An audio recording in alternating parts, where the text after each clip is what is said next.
எல்லாருக்கும் வணக்கம்.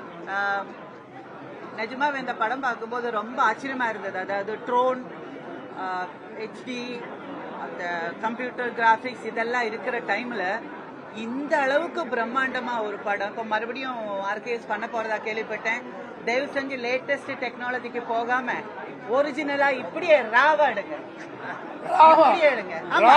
அப்படி அப்படி எடுங்க. எதனாலன்னா இப்ப நீங்க வந்து ஒரு 100 பேரை காட்டி கம்ப்யூட்டர் கிராபிக்ஸ்ல 200 காட்டும் போது டேய் இது கிராபிக்ஸ்டா அப்படின்னு சொல்றாங்க ஆடியன்ஸ்.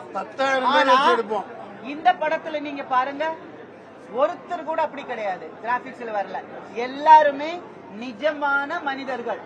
அந்த குதிரையா இருந்தாலும் சரி, ஃபைட்டர்ஸா இருந்தாலும் சரி, அந்த ஷார்ட்ஸா இருந்தாலும் சரி, எல்லாமே ட்ரோன் எல்லாம் இருக்கிற டைம்ல கிரெயின் வச்சு எடுத்திருக்காங்க.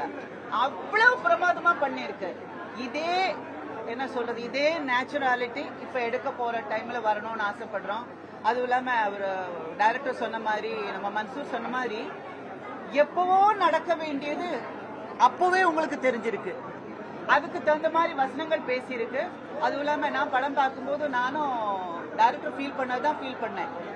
எந்த டயலாகுக்கு அப்ப கிளாப்ஸ் கொடுத்தாங்களோ அதே டயலாகுக்கு இப்பவும் கிளாப்ஸ் கொடுக்குறாங்க. நிஜமா ஆச்சரியமா இருந்தது. அதுவும் விஜயோட பையன் கூட உட்காந்து படம் பார்க்கும்போது ரொம்ப சந்தோஷமா இருந்தது. அத மாதிரி என்ன, அதை விட பிரமாதமா இன்னொரு கேப்டன் பிரபாகர் வரும் அப்படின்னு நான் எதிர்பார்க்கிறேன், நம்புறேன்.